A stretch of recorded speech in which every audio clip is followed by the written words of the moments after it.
Shalom jemaat yang dikasih oleh Tuhan Yesus Kristus. Bagaimana kabar saudara dalam satu minggu ini? Kami percaya ada sukacita yang luar biasa dari Tuhan. Walaupun ibadah kita secara online, tetapi sukacita di dalam Tuhan tidak berkurang tentunya.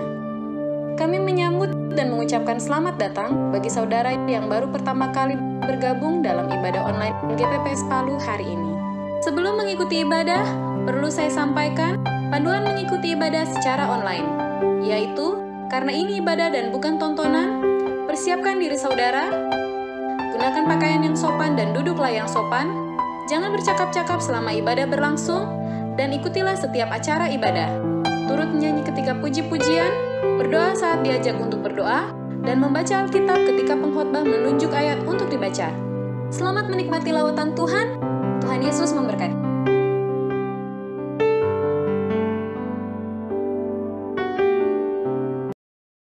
Puji nama Tuhan, Shalom.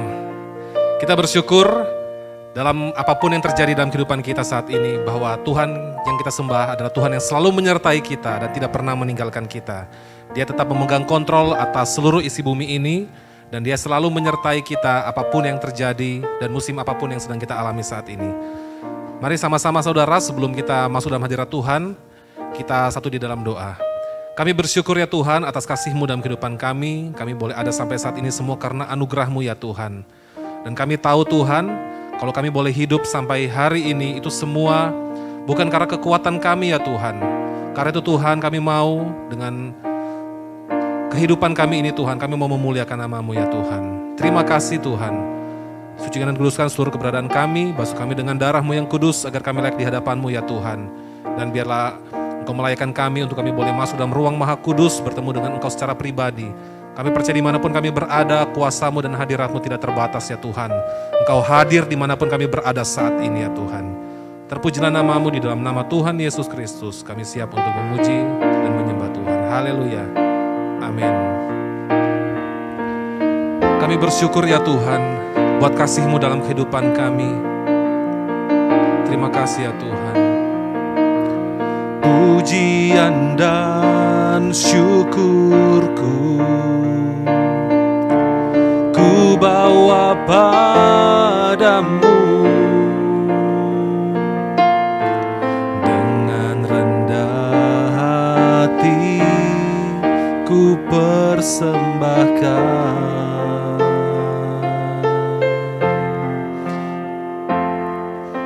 Sadar bila ku ada hanya karena anugerah, bukan karena kekuatanku. Mari bersama-sama kita nyatakan, ku tahu hidupku adalah penyembahan. Kau ciptakanku dalam kemuliaan-Mu.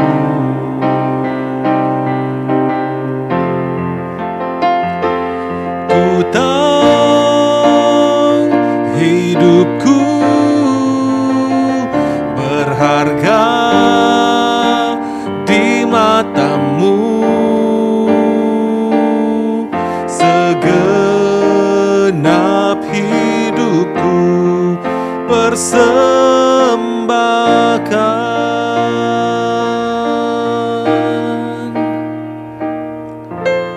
Pujian dan syukurku, katakan ku bawa padamu, ku bawa padamu.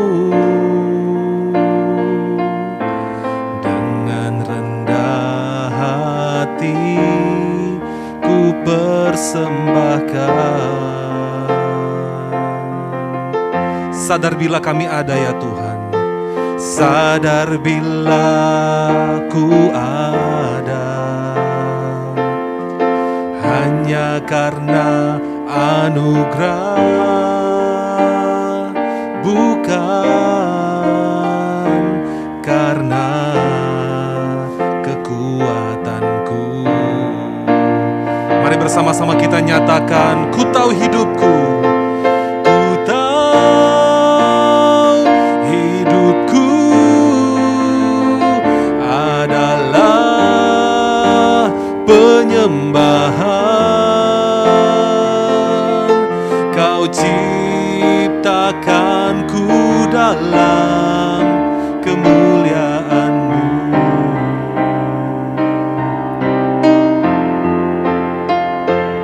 Ku tahu hidupku berharga di mata-Mu. Segenap hidupku persembahkan. Mari bersama-sama kita angkat tangan kita. Ku tahu hidupku adalah penyembahan. Kau ciptakanku dalam kemuliaan-Mu. Katakan, ku tahu Tuhan, ku tahu hidupku berharga di mata-Mu. Segenap hidupku persembahkan. Segenap hidupku persembahkan. Segenap hidupku persembahkan. Haleluya. Oh, segenap hidup kami adalah milik-Mu Tuhan. Segenap hidup kami berasal daripada-Mu, ya Tuhan. Kami bersyukur, segala kemuliaan, segala penyanjungan, segala pujian dan penghormatan hanya bagi-Mu, Yesus Tuhan, Yesus Raja, Yesus Allah kami yang hidup dan berkuasa. Kami agungkan, kami muliakan nama-Mu Tuhan, nama yang berkuasa, nama yang menyelamatkan kami, nama yang sembuhkan kami, nama yang pulihkan kami, Tuhan. Kami bersyukur, kami bersyukur. Engkau baik Tuhan, Engkau mengasihi kami, Kau tak pernah tinggalkan, Kau yang selalu berada bersama kami. Terima kasih Tuhan.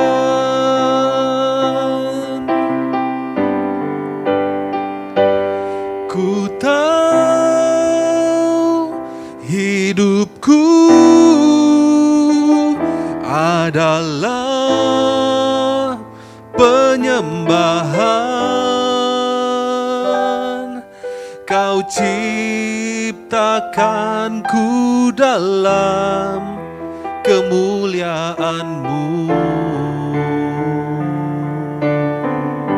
Katakan, ku tahu. Ku tahu hidupku berharga di mata-Mu. Segenap hidupku persembahkan.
sorak-sorai bagi Allah kita. Haleluya. Terima kasih Tuhan. Puji nama Tuhan, saya undang seluruh jemaat untuk bangkit berdiri. Kita bersama-sama akan memuji Tuhan kita. Dia Raja yang layak untuk menerima segala pujian dan pengagungan. Haleluya. Terima kasih ya Tuhan. Engkau adalah Bapa bagi setiap kami. Engkau melindungi kami di dalam bahaya, di dalam lembah-lembah kekelaman, di dalam malam yang gelap. Engkau Allah yang tetap berjalan bersama-sama dengan kami. Haleluya. Bagai Bapa melindungi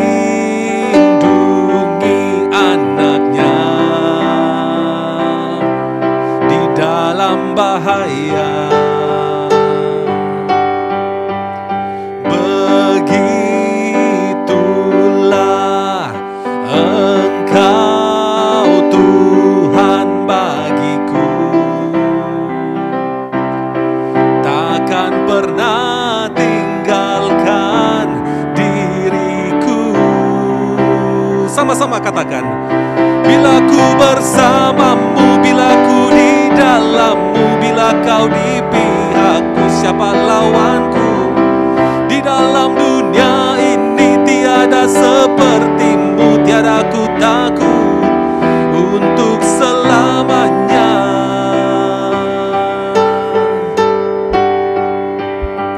Mari bersama-sama bertepuk tangan saudara. Katakan, malam gelap, lembah kelam yang ada di dalam hidupku,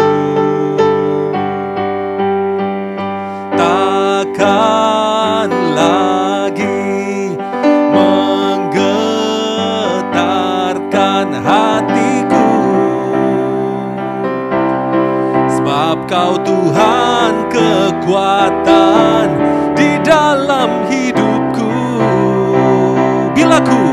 Bila ku bersamamu, bila ku di dalammu, bila Kau di pihakku, siapa lawanku? Di dalam dunia ini tiada sepertimu, tiada ku takut untuk selamanya. Bila ku bersamamu, bila ku di dalammu, bila Kau di pihakku, siapa lawanku? Di dalam dunia ini tiada sepertimu, tiada ku takut untuk selamanya. Haleluya. Berikan tepuk tangan sorak-sorai bagi Allah kita. Haleluya.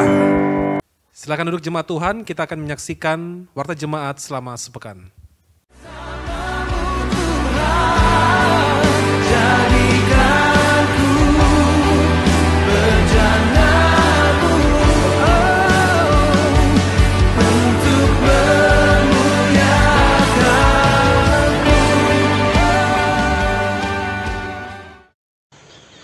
Shalom saudara, untuk jelasnya info kegiatan gereja dan kategorial GPPS Jemaat Palu, mari bersama kita ikuti Warta Jemaat GPPS Palu edisi Minggu 15 Agustus 2021.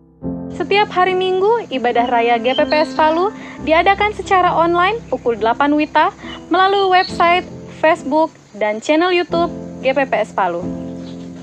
Dan pada pukul 16 WITA, bagi adik-adik sekolah minggu, jangan lewatkan ibadah sekolah minggu secara online melalui channel YouTube Sekolah Minggu GPPS Palu. Hai Youth and Teens, mari bertumbuh bersama di dalam Komsel setiap hari Senin melalui grup WhatsApp masing-masing. Saudara yang dikasih oleh Tuhan, mari ikuti doa bersama setiap hari Selasa pukul 20 WITA melalui aplikasi Zoom. Komsel dewasa setiap hari Rabu di wilayah masing-masing. Untuk teknis pelaksanaan Komsel akan dihubungi oleh masing-masing PKS. Hai adik-adik remaja, yuk ikut ibadah remaja setiap hari Kamis pukul 20 WITA melalui Google Meet. Untuk info lebih lanjut, silahkan menghubungi Kak Wati atau Kak Stefan. Bagi kamu kaum muda, jangan lewatkan ibadah kaum muda setiap hari Jumat pukul 20 WITA melalui aplikasi Zoom. Untuk info lebih lanjut, silahkan menghubungi Kak Ana atau Kak Tata. Mari terus dukung dalam doa dan dana untuk pembangunan gedung ibadah GPPS Palu yang sedang berjalan. Persembahan kasih dapat saudara kirimkan melalui rekening berikut dan harap mengirimkan bukti transfer melalui saudari Kristiana.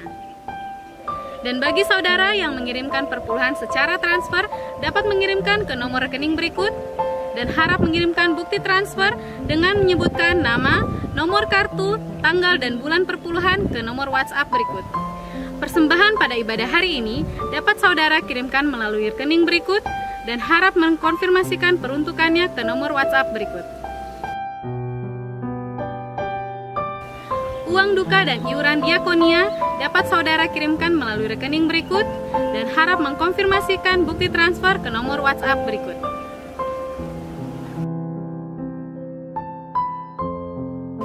Demikianlah Warta Jemaat selama sepekan. Kami berharap saudara dapat mengikuti dan menerima lawatan Tuhan dalam setiap kegiatan yang ada. Mari kita lanjutkan memuji Tuhan. Tuhan Yesus memberkati.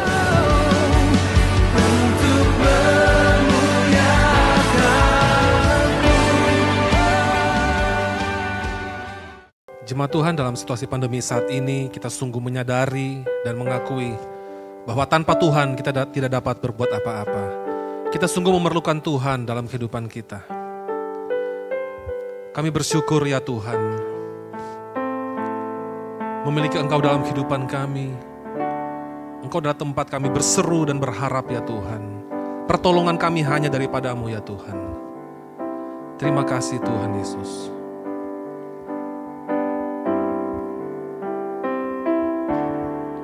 Kemanakah kami mencari kasih sejati?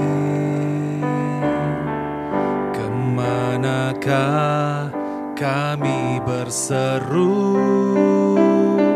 saat badai datang menderu? Yang kami tahu hanya Kau yang mampu pulihkan segala sesuatu. Kami perlukan keajaiban-Mu. Kami butuhkan sentuhan tangan-Mu.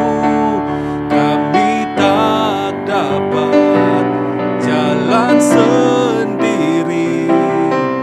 Kami perlu Kau Tuhan.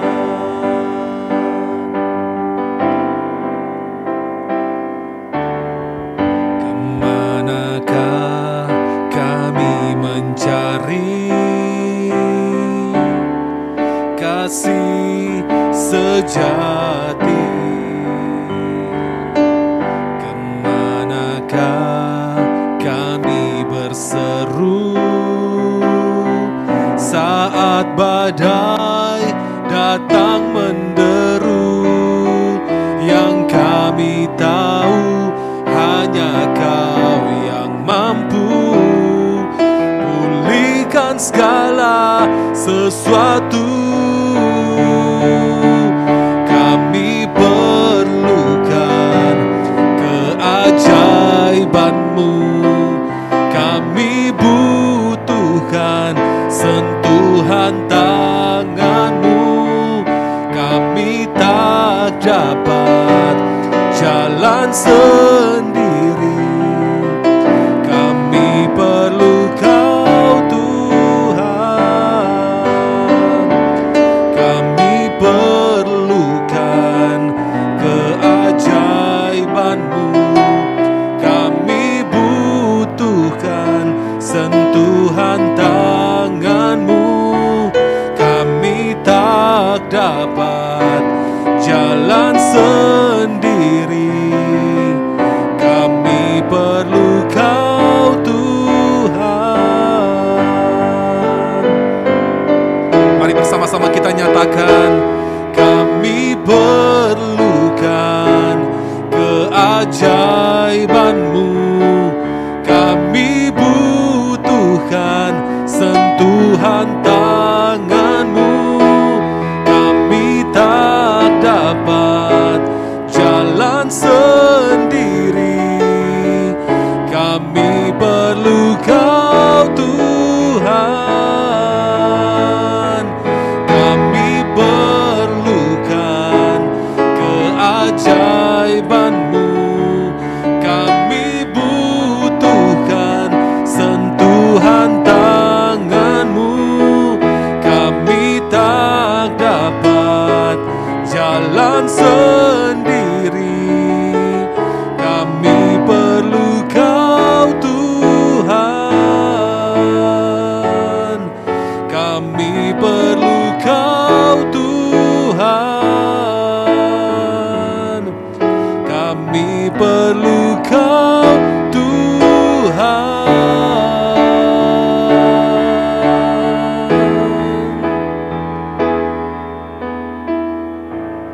Terima kasih Bapa, kami bersyukur untuk hari ini ya Tuhan.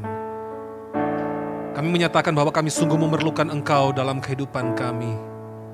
Tuhan, biarlah Engkau menyatakan kuasa-Mu, penyertaan-Mu dalam kehidupan kami ya Tuhan. Kami percaya ya Tuhan, Engkau tidak pernah meninggalkan kehidupan kami. Dan saat ini ya Tuhan, kami merindukan untuk mendengarkan suara-Mu, untuk mendengarkan kebenaran-Mu ya Tuhan. Biarlah Engkau berbicara kepada kami pribadi lepas pribadi ya Tuhan. Kami percaya dimanapun kami berada saat ini, kuasa daripada Allah Roh Kudus bekerja dimanapun kami berada. Dan Engkau menjamah setiap kami, ubahkan kami dan pulihkan kehidupan kami ya Tuhan. Kami percaya bahwa kebenaran firman Tuhan yang akan disampaikan pada hari ini adalah isi hati Tuhan bagi setiap kami.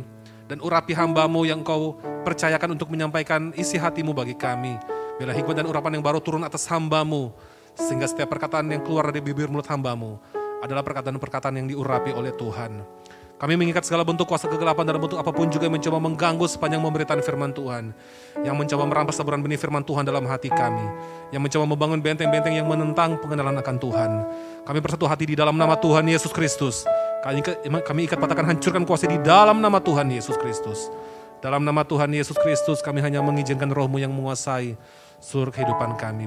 Bicaralah ya Tuhan, karena kami siap untuk mendengarkannya. Di dalam nama Tuhan Yesus kami berdoa dan mengucap syukur. Haleluya.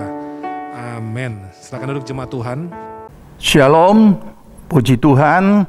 Kita bersyukur Tuhan memberikan lagi kesempatan anugerah bagi kita untuk kita boleh beribadah pada pagi hari ini. Terpujilah nama Tuhan. Kiranya Tuhan memberkati kita semua melalui pemberitaan firman Tuhan pada saat ini. Dan sebelum kita masuk dalam pemberitaan firman Tuhan, kita akan menyambut saudara kekasih kita yang hari ini ataupun juga dalam minggu ini berulang tahun, yang saya sebutkan namanya, nanti akan kita doakan.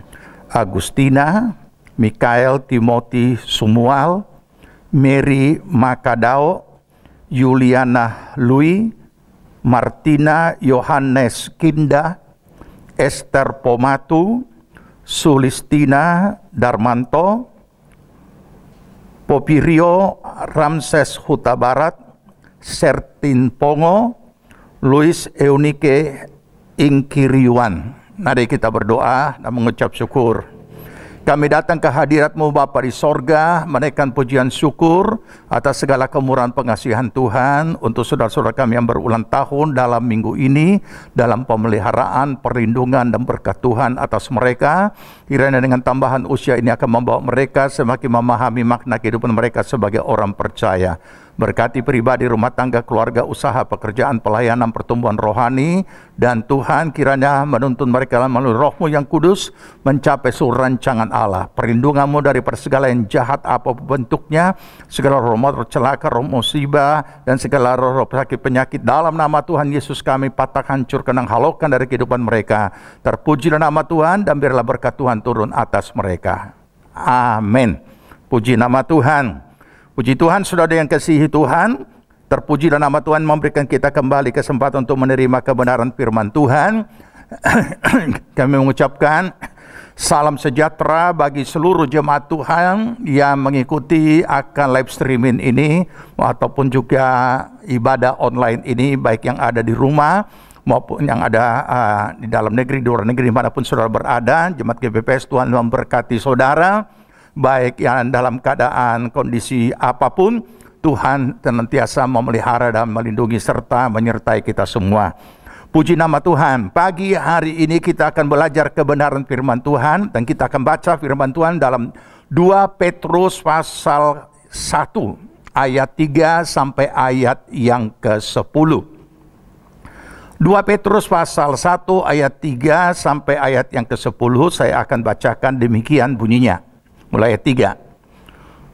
Karena kasih karunia-Nya telah menganugerahkan kepada kita segala sesuatu yang berguna untuk hidup yang saleh oleh pengenalan kita akan Dia, yang telah memanggil kita oleh kuasa-Nya yang mulia dan ajaib. Dengan jalan itu, Ia telah menganugerahkan kepada kita janji-janji yang berharga dan yang sangat besar, supaya olehnya kamu boleh mengambil bagian dalam kodrat ilahi dan luput dari hawa nafsu duniawi yang membinasakan dunia. Justru karena itu, kamu harus dengan sungguh-sungguh berusaha untuk menambah kepada imanmu kebajikan, dan kepada kebajikan pengetahuan, dan kepada pengetahuan penguasaan diri, dan kepada penguasaan diri ketekunan, dan kepada ketekunan kesalehan, dan kepada kesalehan kasih akan saudara-saudara, dan kepada kasih akan saudara-saudara, kasih akan semua orang. Sebab apabila semuanya itu ada padamu dengan berlimpah-limpah, kamu akan dibuatnya menjadi giat dan berhasil dalam pengenalanmu akan Yesus Kristus Tuhan kita. Tetapi barang siapa tidak memiliki semuanya itu, ia menjadi buta dan picik, karena ia lupa bahwa dosa-dosanya yang dahulu telah dihapuskan. Karena itu saudara-saudaraku, berusahalah sungguh-sungguh supaya panggilan dan pilihanmu makin teguh, sebab jikalau kamu melakukannya, kamu tidak akan pernah tersandung. Puji Tuhan. Dari ayat-ayat yang telah kita baca tadi, kita akan belajar firman Tuhan dengan satu topik, yaitu iman ditambah pengetahuan. Iman ditambah pengetahuan. Oke? Nah, sebelum kita masuk dalam uraian dari ayat-ayat yang telah kita baca, kita perlu memahami dan menyadari apa yang menjadi ketetapan Tuhan, yaitu Tuhan menghendaki setiap orang percaya melengkapi imannya dalam berbagai hal, agar mereka menjadi orang yang berhasil, dikatakan tadi, menjalani hidupnya sebagai orang percaya. Itu pertama. Ya, jadi saya ulangi, Tuhan menghendaki setiap orang percaya menambah imannya dengan berbagai kelengkapan lainnya, agar mereka menjadi orang yang berhasil menjalani hidupnya sebagai orang percaya. Yang kedua, kenyataannya tidak semua orang percaya memahami akan hal ini. Ya, kenapa? Sebagian mereka hanya terfokus dan berorientasi pada imannya sendiri tanpa menyadari bahwa mereka adalah seorang manusia yang masih hidup di dunia ini sebagai manusia lahiriah. Oke? Yang berikut. Inilah yang menyebabkan sebagian orang percaya terlibat dalam apa yang namanya, yang sedang sekarang populer dengan istilah mabuk agama. Oke? Nah, tanda kutip, sikap mabuk agama ini berbagai macam bentuknya, tapi sangat nyata dalam tindakan hidup sehari-hari mereka. Tidak bernilai positif, melainkan bernilai negatif dan berdampak negatif kepada sesamanya dan lingkungannya. Oke, ini dulu kondisi real yang ada sekarang ini, yang marak sekarang ini, termasuk di kalangan kita, orang-orang percaya. Kita menemukan gejala-gejala ini semakin kuat dan semakin nampak, semakin nyata. Dan kita bisa temukan komentar-komentar itu di medsos, baik dalam negeri, luar negeri, bahkan impor-impor dari luar negeri banyak sekali. Model-model yang seperti ini yang masuk di negeri kita juga, yang juga sudah menjadi sudah menjadi bahagian daripada yang diikuti oleh beberapa gereja Tuhan.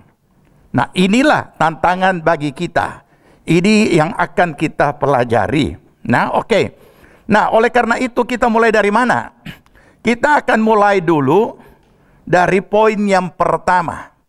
Apa itu poin yang pertama? Poin yang pertama itu adalah kebenaran hakiki tentang orang percaya. Apa maksudnya?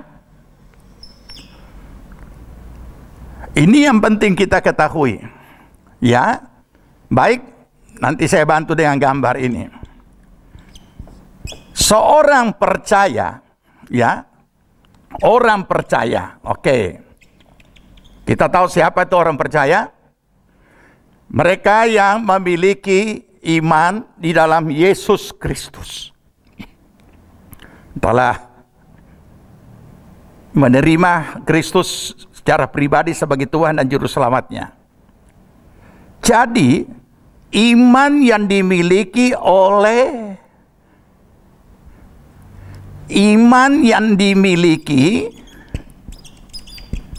siapa? Oleh seorang manusia jasmani atau lahiriah. Ya, begitu juga sebaliknya. Ya. Iman yang dimiliki oleh seorang manusia lahiriah. Kalau kalimatnya dibalik, seorang manusia lahiriah yang memiliki iman di dalam Tuhan Yesus Kristus. Ini penting. Kita akan start dari sini karena ini yang kacau seringkali. Saya adalah seorang manusia lahiriah. Saya menjadi orang percaya, disebut orang percaya karena saya menerima Yesus Kristus secara pribadi sebagai Tuhan dan Juru Selamatku. Sebaliknya, imanku di dalam Yesus Kristus itu ada pada dalam diriku sebagai manusia lahiriah, manusia jasmani. Nah, inilah yang dikatakan kebenaran hakiki, artinya real, nyata. Saya bukan malaikat, saya juga bukan salah satu roh apapun. Saya adalah seorang manusia yang memiliki tubuh, jiwa, roh, bahasa umum. Kalau bahasa Alkitab, roh, jiwa, tubuh. Di dalam roh saya dan dalam hati saya memiliki Yesus Kristus yang saya imani. Saya sudah ditebus oleh darah Yesus. Saya sudah mengalami pengampunan dosa melalui pengakuan. Dan saya sudah membuka hati terima Yesus. Saya memiliki iman dalam Yesus Kristus. Tapi saya tetap manusia lahiriah yang masih sedang hidup di dunia ini. Nah, orang percaya atau manusia lahiriah yang adalah orang percaya, hidup di dunia ditetapkan oleh Tuhan, hidup oleh iman. Ini dulu. Ini paling penting ini.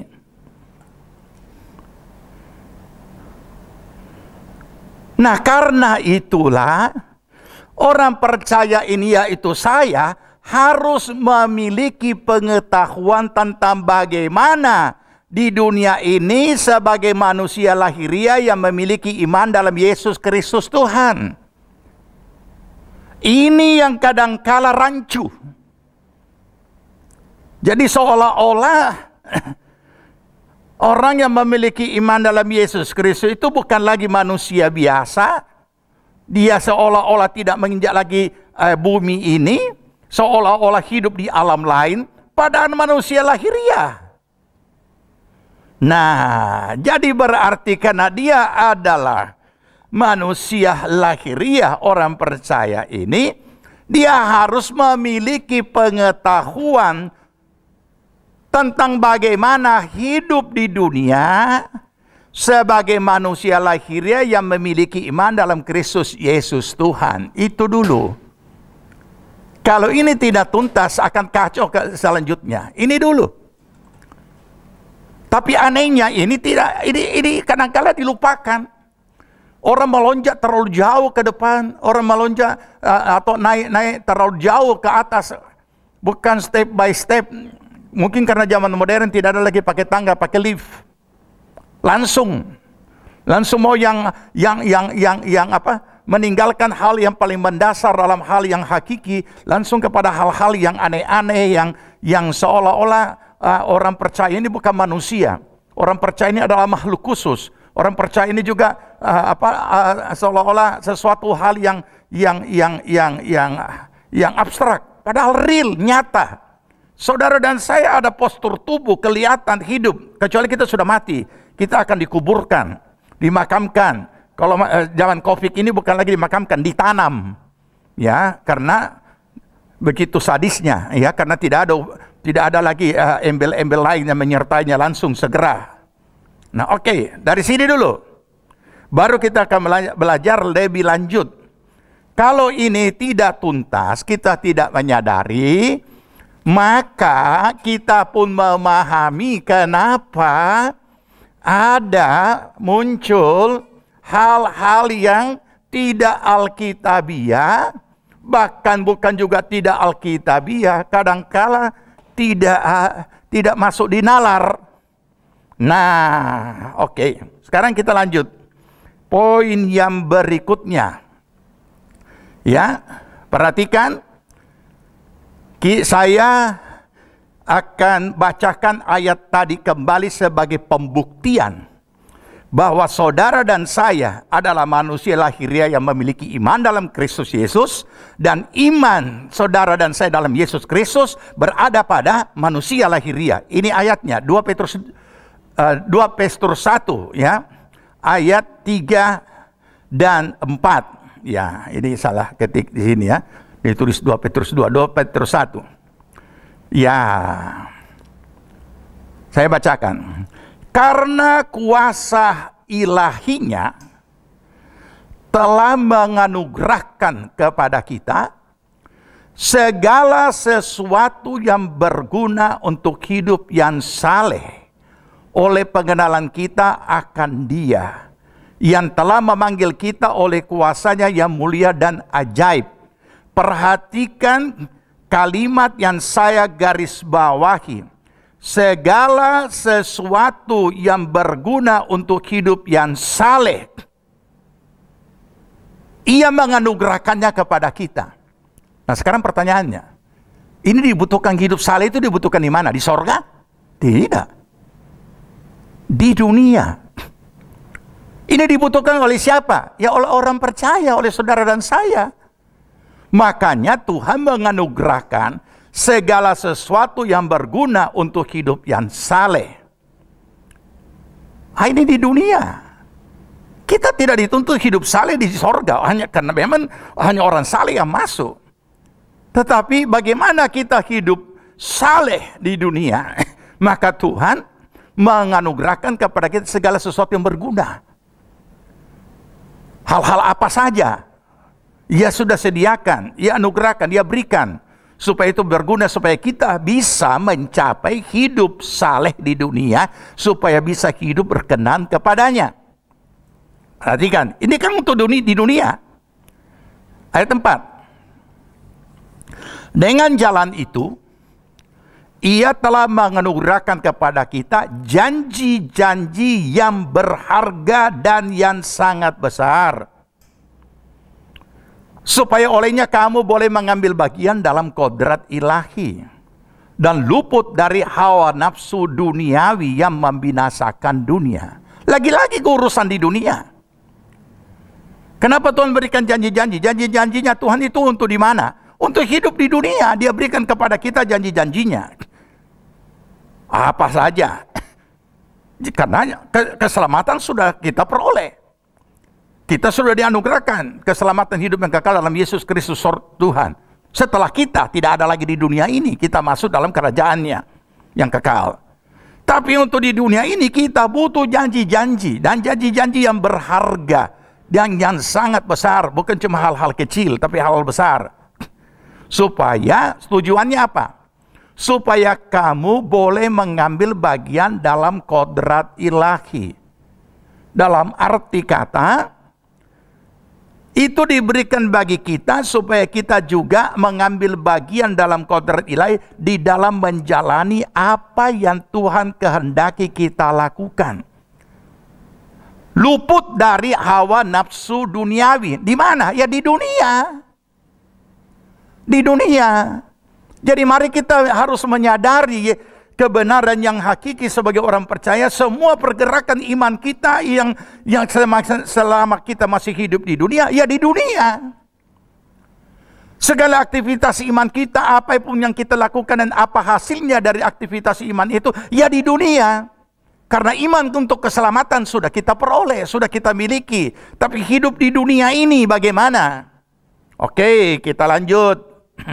Itu ayatnya. Nah, sekarang kita masuk bahagian yang kedua. Apa itu? Iman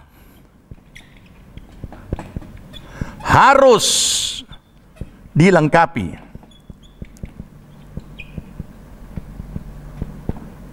Ini bahagian yang kedua.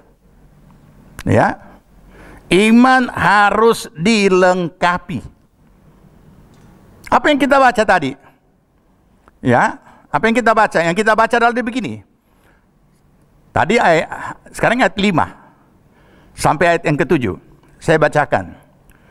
Justru karena itu, kamu harus dengan sungguh-sungguh berusaha untuk menambahkan kepada imanmu kebajikan. Dan kepada kebajikan pengetahuan. Dan kepada pengetahuan penguasaan diri. Kepada penguasaan diri ketekunan. Dan kepada ketekunan kesalehan. Dan kepada kesalehan kasih akan saudara. Dan kepada kasih akan saudara, kasih akan semua orang. Saya tidak akan jelaskan semua. Saya hanya mengambil satu poin dulu, ya. Ditambah apa? Pengetahuan. Karena ini kondisi real sekarang yang sedang kita hadapi, sedang kita jalani. Kenapa? Apakah iman itu tidak cukup? Iman masuk surga sudah cukup. Tapi iman untuk menjalani hidup di dunia ini sebagai orang percaya atau hidup oleh iman, tidak boleh hanya dipertontonkan dengan segala kegiatan-kegiatan, aktivitas rohani, aktivitas pelayanan. Tetapi dikatakan, menambahkan imanmu kepada kebajikan. Itu antara lain. Artinya, iman tanpa perbuatan tidak ada gunanya. Kosong, nol, kata firman dalam Yakobus. Nah, itu salah satu. Tapi cukup hanya itu? Juga pengetahuan. Kepada kebajikan, pengetahuan. Nah, ini. Kenapa? Karena kalau hanya kebajikan, kita punya kebajikan bisa dimanipulasi orang. Makanya perlu pengetahuan. Nah, oleh karena itu, saya tidak lanjut poin-poinnya. Saya hanya akan menjelaskan tentang ini. Iman ditambah dengan pengetahuan. Apa hasilnya? Hasilnya di ayat 8. Itu hasilnya. Hasilnya adalah di ayat 8. Apa itu ayat 8 di situ? Sebab apabila semuanya itu ada padamu dengan berlimpah-limpah, kamu akan dibuatnya menjadi giat dan berhasil dalam pengenalanmu akan Yesus Kristus Tuhan kita. Dan salah satunya pengetahuan. Oke, kita lanjut.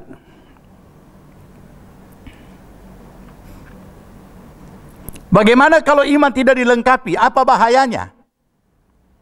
Ya, itu tadi hasil. Sekarang bahayanya apa? Bahayanya di ayat 9. Ini. Ayat 9. Apa bunyi ayat 9? Ayat 9 berkata begini. Tetapi barang siapa tidak memiliki semuanya itu, ia menjadi buta dan picik. Karena ia lupa bahwa dosa-dosanya yang dahulu telah dihapuskan. Saudara tahu apa bahayanya? Picik, buta. Nah inilah, karena tidak berpengetahuan, inilah yang menjadikan orang, tanda kutip, menjadi mabuk agama.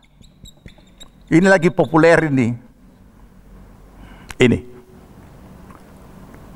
Apa ciri khasnya? Ciri khasnya adalah ini. Ekstrim, radikal, dan vertikalis. Ini bahayanya. Kalau salah satu tidak dimiliki itu, yaitu pengetahuan. Dan apa yang namanya yang dipopulerkan dengan tanda kutip mabuk agama, apakah itu kemudian menghasilkan pribadi-pribadi ekstrim, radikal, vertikalis? Ini sungguh nyata. Bahkan semakin marak di mana-mana. Termasuk sampai kepada di negara-negara maju. Ya, kalau orang dulu mengatakan oh sangat berbahaya ketika orang tidak memiliki agama atau tidak bertuhan, sekarang malah kita menemukan kelompok-kelompok ini di kalangan mana saja, termasuk di kalangan kita juga ada. Ya, hamba-hamba Allah yang ekstrim, hamba Allah yang radikal, vertikalis, selalu mengatasnamakan Tuhan bilang, Tuhan bilang, Tuhan bilang, dan macam-macam lah. Yang saya tidak tahu bagaimana mereka harus mempertanggungjawabkannya itu. Tapi mereka berani mempertanggungjawabkan karena mereka menganggap mereka benar. Nah, oke. Ya. Jadi kita lihat lebih lanjut. Kita masuk dalam poin yang ketiga tadi. Ya. Poin yang ketiga apa? Ditambah dengan pengetahuan. Ini.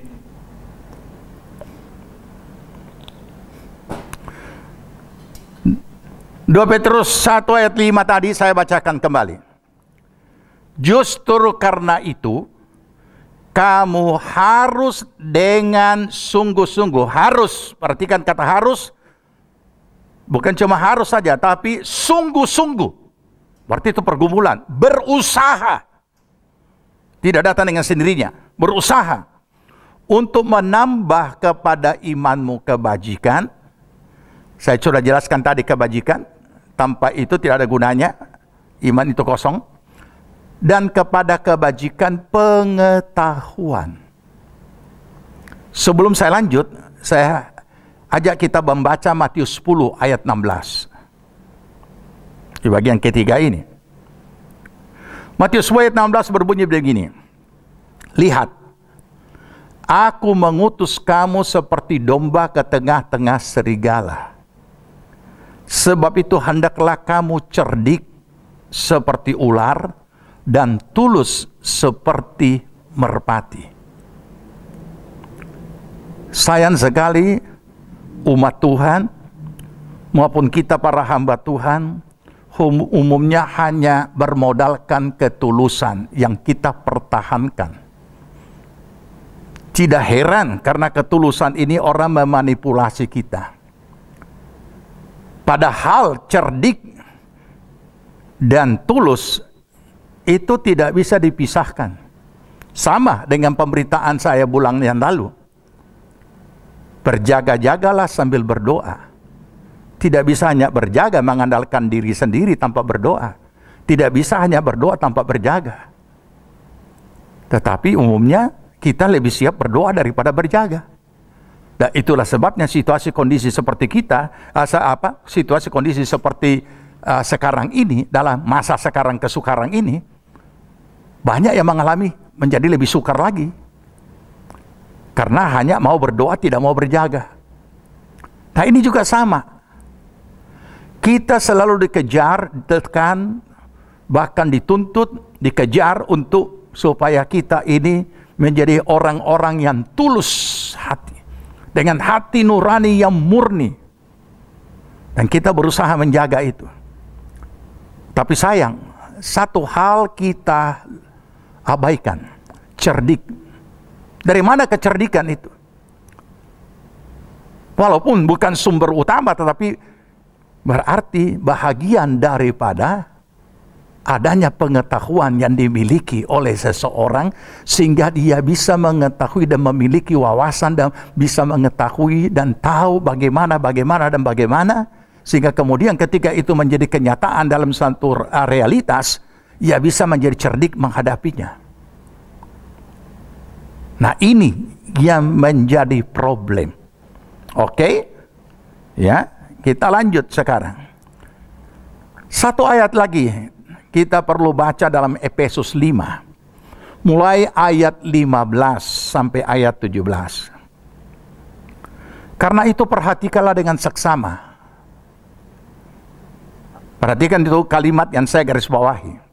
Bagaimana kamu hidup? Janganlah seperti orang bebal, tapi seperti orang arif. Dan pergunakanlah waktu yang ada, karena hari-hari ini adalah jahat. Sebab itu janganlah kamu bodoh, tapi usahakanlah supaya kamu mengerti kehendak Tuhan. Jadi yang jelas dari ayat-ayat ini, kita dapat memahami apa yang Tuhan kehendaki. Dan sebelum balik ke situ, satu ayat lagi saya mau bacakan dalam Hosea pasal 4 ayat 6 dalam terjemahan baru maupun dalam terjemahan lama. Umatku binasa karena tidak mengenal Allah. Karena engkaulah yang menolak pengenalan itu, maka aku menolak engkau menjadi imamku. Dan karena engkau melupakan pengajaran Allahmu, maka aku juga akan melupakan anak-anakmu. Sekarang terjemah lama. Bahwa umatku binasa. Bahwa umatku dibinasakan sebab mereka itu tidak berpengetahuan. Melainkan kamu sudah mencelah pengetahuan. Sehingga kutolak akan kamu supaya jangan kamu melakukan imamat bagiku. Tegal kamu sudah melupakan hukum Allahmu, maka aku juga akan melupakan anak-anakmu. Saudara, mari kita serius memperhatikan ayat-ayat yang sudah kita baca tadi. Mulai dari cerdik dan tulus, kemudian dilanjut dengan apa ini? Perhatikan dengan seksama bagaimana kamu hidup. Jangan seperti orang bebal, tapi seperti orang arif. Pergunakan waktu yang ada. Jangan kamu bodoh. Jadi jelas di sini apa yang Tuhan pesankan adalah kita bisa menguji diri kita sendiri pada bagian yang keempat ini. Apa itu? Apa yang saudara pahami tentang sikon sekarang? Ya, situasi kondisi sekarang. Apa yang saudara pahami? Karena Efesus sudah berkata, maupun juga Matius 10 sudah berkata, hendaklah kamu cerdik dan tulus. Nah, bagaimana kita menempatkan dan menggunakan kedua hal tersebut yang kita harus miliki? Efesus juga sudah mengingatkan kepada kita, perhatikan dengan seksama. Bagaimana kamu hidup? Nah, terus apa yang saudara pahami tentang situasi kondisi sekarang? Kita cuma tahu pandemi. Tetapi apa yang kita ketahui? Kita tidak bisa mengetahuinya kalau kita tidak cari tahu dan kita juga tidak memiliki pengetahuan tentang itu. Walaupun kita bukan ahlinya, walaupun kita bukan profesornya, tapi Tuhan menginginkan kita ini sebagai orang percaya yang sedang hidup di dunia ini, yang memiliki iman, dapat memperhatikan dengan seksama bagaimana kita hidup tidak seperti orang bebal, tapi seperti orang yang arif. Tapi apa yang sudah terjadi? Apa yang kita ketahui? Apakah setiap orang percaya hamba Tuhan dapat memahami situasi kondisi yang sekarang ini? Bukankah kita dibingungkan dengan segala macam berita yang ada? Kita semua tahu sekarang adalah masa pandemi. Kita semua tahu bahwa ada virus yang sedang merajalela. Bahkan kemudian dikatakan bermutasi dan kemudian dikatakan sudah berbagai macam jenisnya dan lain sebagainya, atau variannya sudah begitu banyak rupa. Walaupun kita bukan profesor untuk pandemi, bukan profesor untuk tentang virus, tapi kita harus dapat belajar untuk mengetahui situasi kondisi yang sekarang ini sebenarnya bagaimana. Jangan kita mengaburkan dengan bahasa-bahasa rohani, kemudian orang-orang percaya jadi bingung. Ada yang menghardiknya dan itu sudah lewat, tidak lagi menjadi viral. Kemudian dan ada yang mengatakan sesudah Paskah juga berakhir. Sekarang Paskah sudah berapa kali belum berakhir. Ada lagi yang kemudian ini semua di kalangan kita, bukan di masyarakat umum atau masyarakat di luar orang percaya. Di kalangan kita saja kacau balau. Pemahaman yang simpang siur, ada yang berkata saya tidak mau divaksin. Mati-matian. Lah ini apa? Pengetahuan dari mana? Dia jawab, Tuhan bilang. Loh, kapan Tuhan itu bilang sama kau? Kapan? Nah, apakah kita sudah tidak mempercayai Tuhan bahwa Tuhan itu masih tetap berdaulat, masih tetap bisa menyampaikan segala. Bukan kita tidak percaya karunia-karunia, tetapi kita perlu memahami gampangnya. Ya, mungkin kita akan berkata, oh ya memang gampang kalau kita intim dengan Tuhan, gampang kok kita bisa bercakap-cakap dengan Tuhan. Lah iya, tetapi mari kita sadari akan hal ini. Kenapa? Apakah kita menutup mata bahwa kita tidak hidup di dunia? Nah, ada lagi sampai saat ini bukan cuma 1-2 orang, masih ada lagi di website salah seorang hamba Tuhan mengatakan bahwa corona itu punya mata. Ya, dia cari orang-orang yang tidak setia. Jadi kemudian kita mau mengatakan apa? Hamba-hamba Tuhan yang berangkat dengan corona ke surga itu kita katakan karena dia tidak setia, karena dia berdosa, karena dia dikutuk. Ini apa, saudara? Ini bikin kacau. Mengacaukan keimanan orang Kristen. Kenapa? Oleh karena itu orang percaya tidak boleh bodoh. Dia harus punya pengetahuan. Pengetahuan tentang Allah. Pengetahuan tentang kebenaran firman. Sebagian lagi menghubung-hubungkannya dengan apa tuh? Dengan akhir zaman. Kita bukan tidak percaya akhir zaman. Kita juga tahu bahwa satu saat akan ada penguasa dunia tunggal yang akan menguasai politik, agama, dan ekonomi, dan lain sebagainya. Tapi kita harus juga tahu timingnya itu kapan. Tahap-tahapan urutannya itu kapan. Sehingga kita tidak mengacaukan umat Tuhan. Sehingga mereka, kenapa? Karena umat Tuhan itu cuma mendengar pemimpinnya. Pemimpinnya berkata, iya ikuti. Makanya banyak hal-hal yang aneh-aneh juga. Bukan main luar biasa. Kita akan berkata, buktinya banyak pengikutnya kok, masa itu bukan dari Tuhan? Perjamuan suci dioles, perjamuan suci disiram dan lain sebagainya di tempat-tempat keramat. Kemudian lagi benda-benda yang tidak ada apa-apanya dijadikan apa-apa menjadi benda keramat. kemudian di dalam nama Tuhan Yesus, itu apa semua? Kenapa bisa terjadi ini? Nah, inilah bagian dari mabuk agama. Ya, inilah bagian daripada mabuk agama itu. Padahal kita tahu bahwa tidak ada lagi perantara sejak Yesus tersalib di atas kayu salib. Tidak ada lagi perantara antara manusia dengan Allah. Yesus satu-satunya saja perantara. Dalam namaku, kata Yesus. Kok kita pakai benda-benda? Benda-benda untuk memagari rumah, benda-benda untuk membersihkan mentahirkan tanah, kemudian perjamuan suci juga bukan lagi diminum, kemudian minyak urapan yang harusnya digosok atau diurapi, dioleskan, diminum. Perjamuan suci harusnya diminum, dioleskan. Ini apa ini? Ini apa? Sesungguhnya itulah juga bagian tanda-tanda zaman yang seperti itu. Tapi anehnya mereka membahas tanda zaman. Mereka tidak tahu mereka lah pembuat tanda zaman. Yang sangat yang tidak ada di dalam, yang tidak alkitabiah.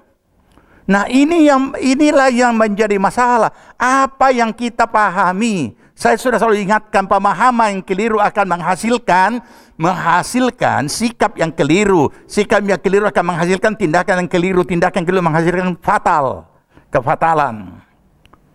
Nah, ini yang berbahaya. Saya tidak membahas COVID, saya tidak membahas ini. Tetapi mari kita harus memahami. Kalau dikatakan perhatikan dengan sesama, berarti kita pelajari. Apa ini? Pelajari.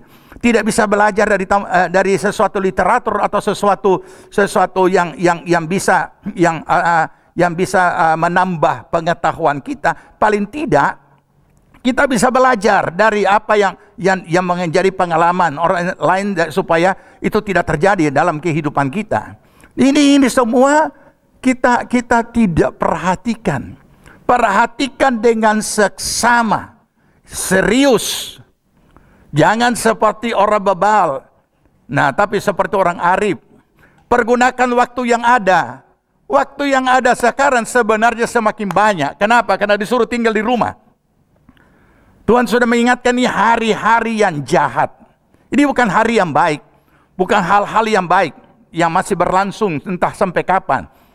Tapi dikatakan pergunakan itu waktu yang ada.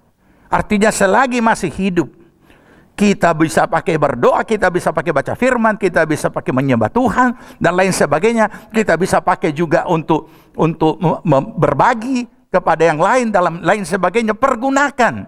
Pergunakan itu untuk kita isi dengan tindakan-tindakan iman kita sebagai satu kenyataan dalam berbuat baik, kebajikan, pengetahuan dan lain sebagainya. Kesempatan ini juga kita bisa belajar banyak. Ya, tidak seperti yang dulu-dulu ketika teknologi informasi itu masih sangat minim. Tidak banyak yang kita ketahui. Sekarang banyak yang kita ketahui, tapi tinggal kita pilah-pilah. Yang mana yang memang itu membangun iman, yang mana bukan hanya, walaupun itu hal rohani, kita juga tidak bisa hanya asal lahap. Makanya kita perlu selalu belajar dan memiliki pengetahuan, baik hal rohani, pengetahuan tentang firman, maupun juga pengetahuan secara umum dalam kehidupan di dunia yang sedang kita jalani sekarang ini. Coba saudara renungkan. Minggu yang lalu, beberapa minggu yang lalu tentang berjaga dan sambil berdoa, saya sudah jelaskan bagaimana tindakan langkah antisipasi dalam situasi kondisi pandemi yang sekarang ini. Karena tidak diduga-duga sesuatu bisa terjadi, kita sesuatu waktu bisa terjangkit, terpapar, dan kita tidak tahu bagaimana mengantisipasinya. Saya sudah berikan petunjuk singkat sederhana, seperti yang saya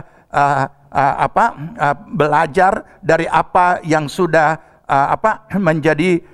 menjadi pemberitaan umum, supaya jemaat juga bisa memahami tindakan apa yang dilakukan. Kenapa? Karena ada orang yang aneh, sudah terpapar, biar vitamin C dia tidak tahu mau beli di mana, vitamin D dia tidak tahu cari di mana. Padahal itu semua kan ada di apotik. Masa kita cari vitamin di toko roti? Tentu tidak mungkin kan? Kita kan pasti cari obat, cari vitamin atau suplemen dan lain sebagainya di tempat-tempat memang yang menjual itu. Nah, paling tidak kita perlu hal-hal yang mendasar ini. Ini hanya hal yang mendasar. Nalar, apa itu nalar?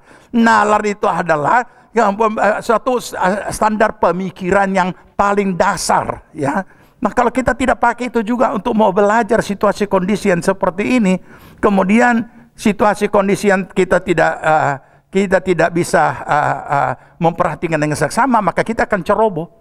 Kita akan bisa mengalami terpapar dan lain sebagainya. Saya tidak akan jelaskan tentang COVID dan lain sebagainya. Saya tidak jelaskan itu, ya, lebih mendetail karena itu bukan bidang saya. Tapi mari kita memahami, belajar dan pelajari dan pelajari dan pelajari dan belajar. Hidup ini adalah belajar seumur hidup sampai akhir hidup kita, ya. Ini yang Tuhan sudah tetapkan dalam Efesus pasal 5 itu. Yang terakhir adalah kenapa pengetahuan perlu ditambahkan di iman? Sederhana. Saya kalimatkan sederhana.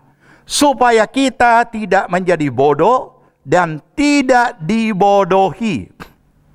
Oke? Saya mau berikan contoh.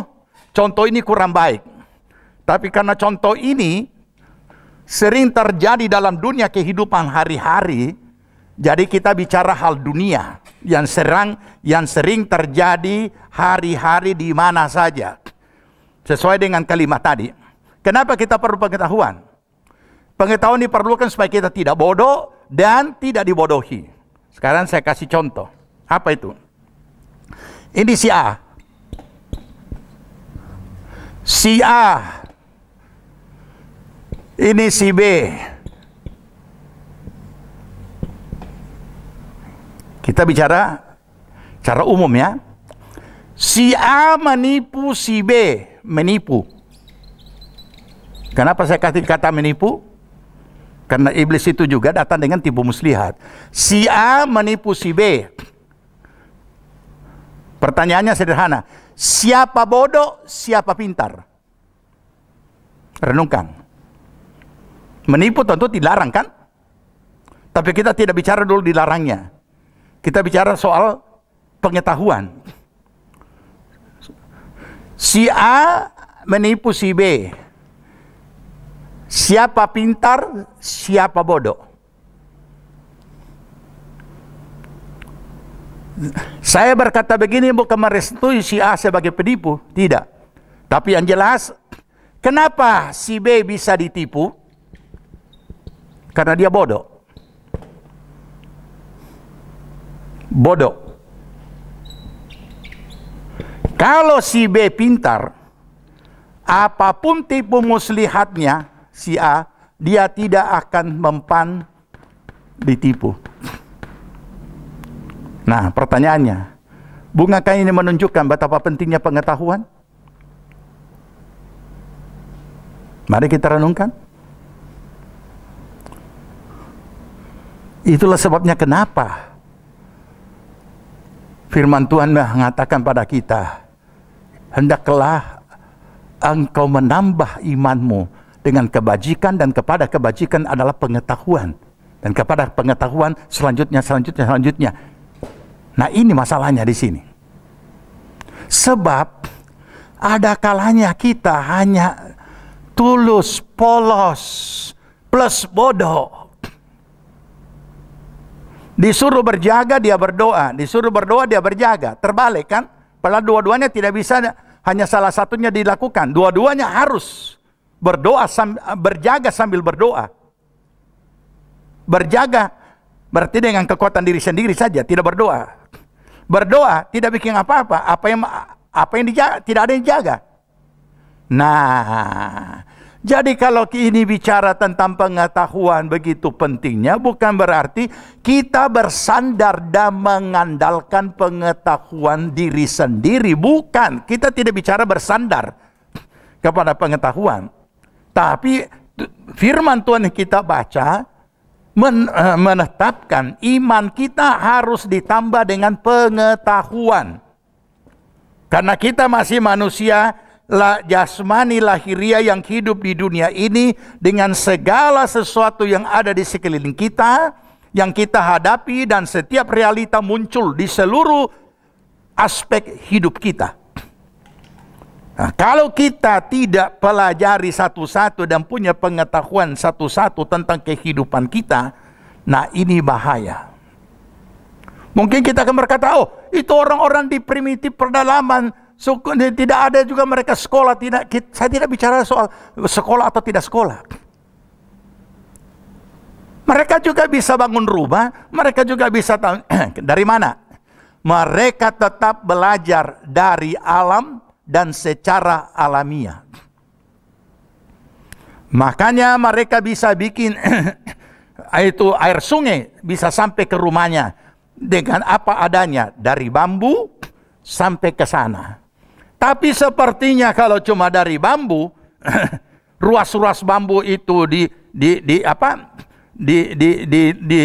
dibobol sampai menjadi kayak pipa, dia tidak akan bagus.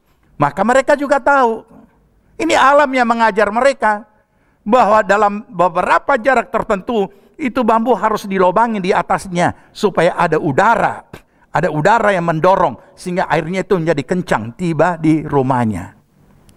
Ini kan pengetahuan. Dari mana mereka belajar? Tidak ada yang ajar, tapi alam yang mengajar mereka sesuai situasi kondisi yang ada. Jadi terbukti dibutuhkan dari seluruh aspek hidup kita. Nah, supaya kita tidak menjadi bodoh dan tidak dibodohi. Makanya firman Tuhan tadi menetapkan beberapa poin. Perhatikan dengan sesama bagaimana kamu hidup. Yang berikut, jangan seperti orang bebal tapi seperti orang arif. Pergunakan waktu yang ada. Ini hari-hari jahat. Jangan bodoh. Berusaha mengerti kehendak Tuhan. Jadi kita mengerti di sini bahwa keberadaan kita sebagai seorang manusia lahiriah harus berkualitas. Demikian juga iman kita. Saya masih ingat sebuah kisah nyata ketika orang ini keluarga atau orang tua, terlebih ibu dari seorang anak ini begitu fanatiknya dengan begitu ekstrimnya tentang iman sehingga dia berkata, tidak usah sekolah nak, karena Tuhan Yesus sudah mau datang.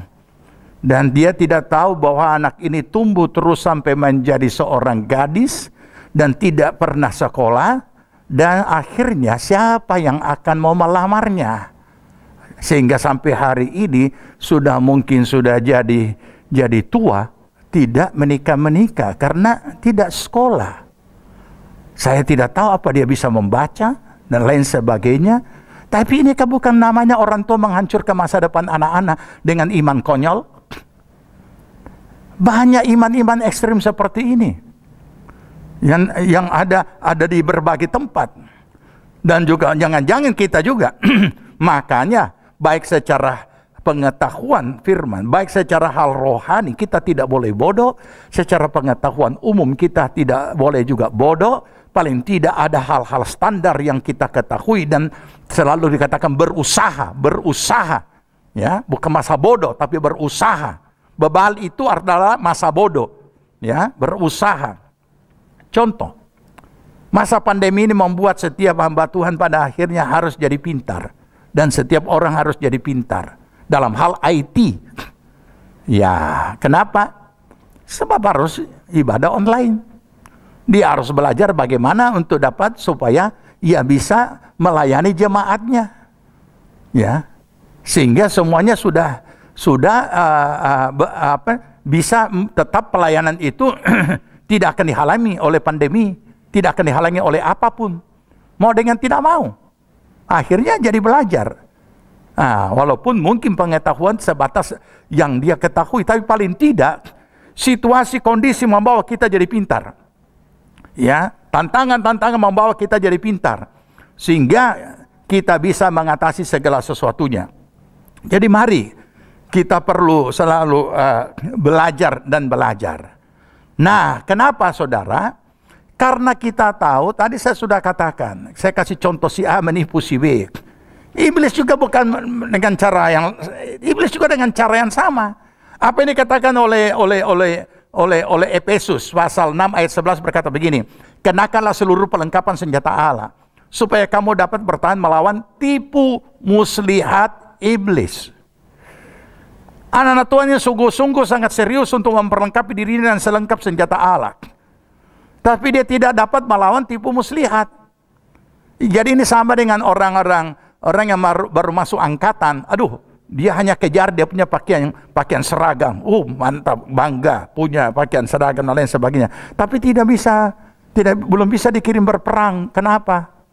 Karena kalau di medan peperangan, di situ bukan cuma senjata-senjata, tetapi dalam peperangan ada yang namanya taktik perang, strategi perang, tipu muslihat perang, dan lain sebagainya. Itu harus dipelajari dulu.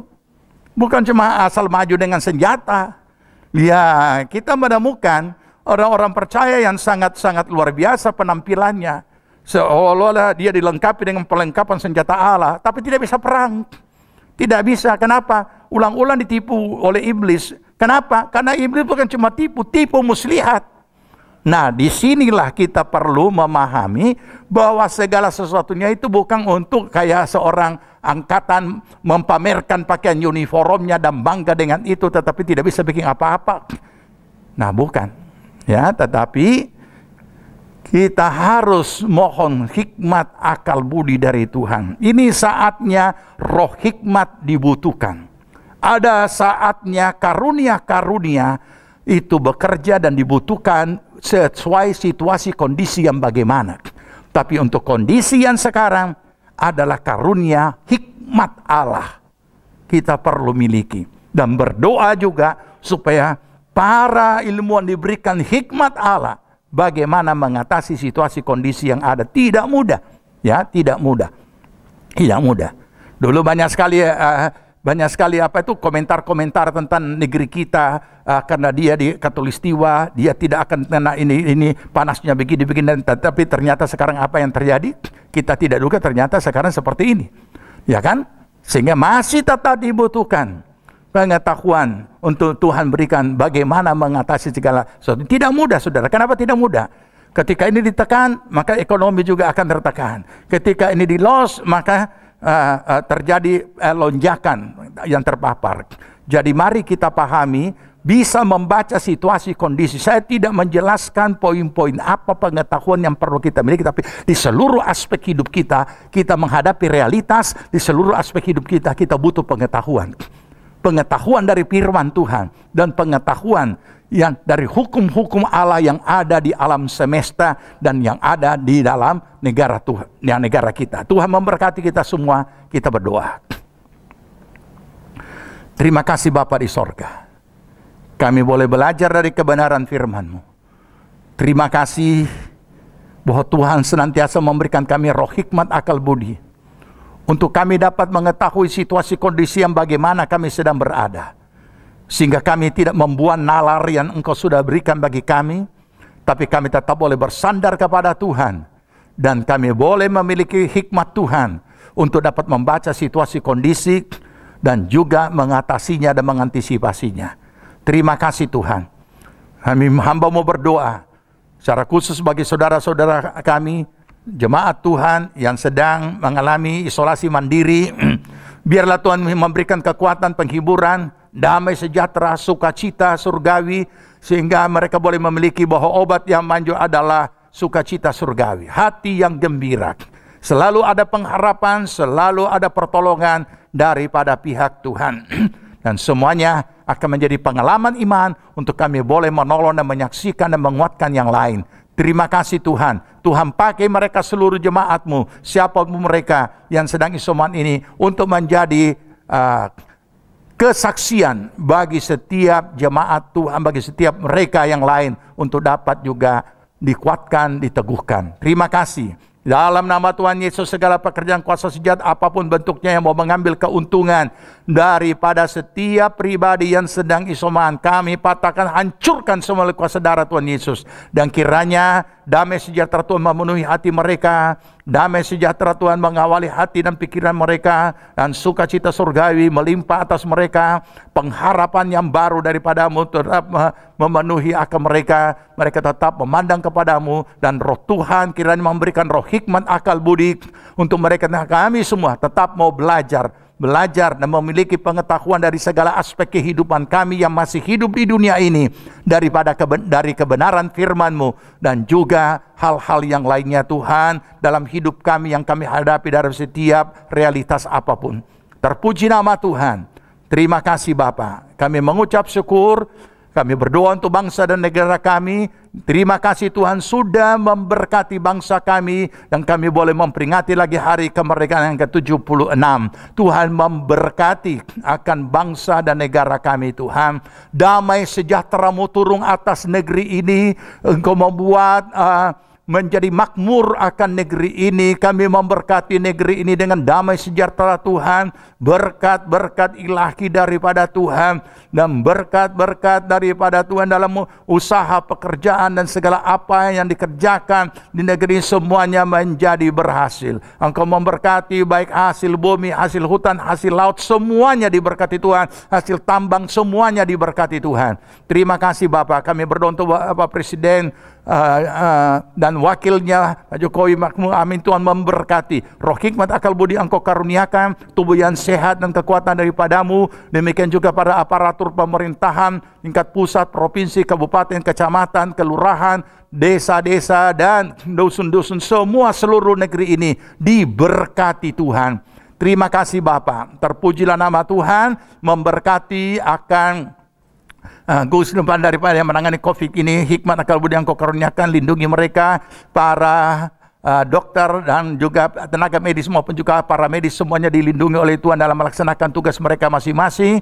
Dan biarlah Tuhan menjamah setiap mereka yang sakit, Tuhan pulihkan negeri kami Tuhan daripada segala malapetaka ini. Engkau halaukan, Engkau singkirkan semuanya, dan boleh berakhir di negeri ini, bahkan di dunia ini, dan damai sejahtera-Mu turun atas negeri kami. Terima kasih Bapa di sorga. Kami mengucap syukur, memberkati seluruh jemaat-Mu, apa yang diusahakan mereka buatlah menjadi berhasil. Kami juga berdoa untuk bagian keamanan, aparat kepolisian dan TNI, semuanya Tuhan memberkati, Tuhan lindungi, Tuhan kiranya memeliharakan mereka dan keluarganya. Terima kasih Bapak. Kami berdoa dan mohon berkat-Mu ini semuanya di dalam nama Tuhan Yesus Kristus.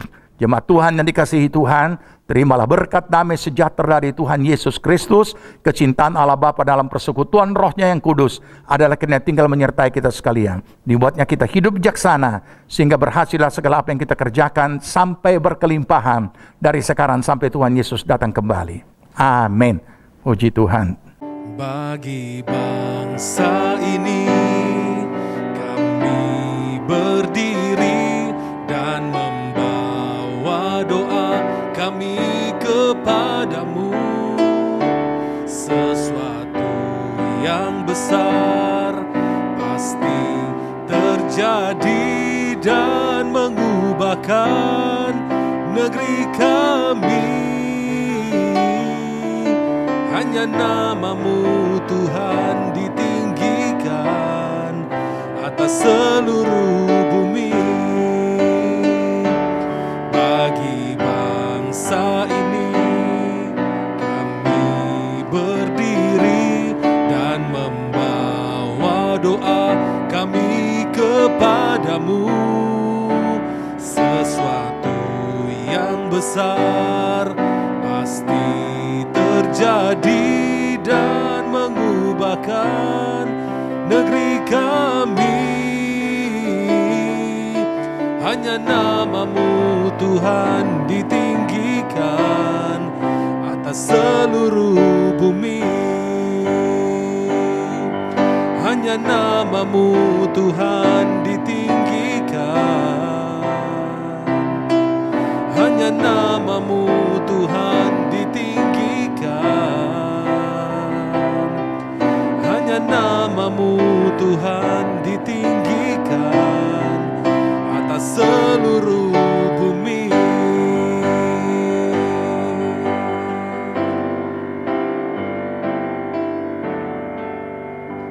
Ibadah kita telah selesai. Kami berdoa, saudara dapat menikmati lawatan Tuhan dalam ibadah hari ini. Tetaplah berdoa, berjaga dan bekerja. Tetaplah hidup dalam kedaulatan Tuhan. Tuhan Yesus memberkati. Selamat hari Minggu.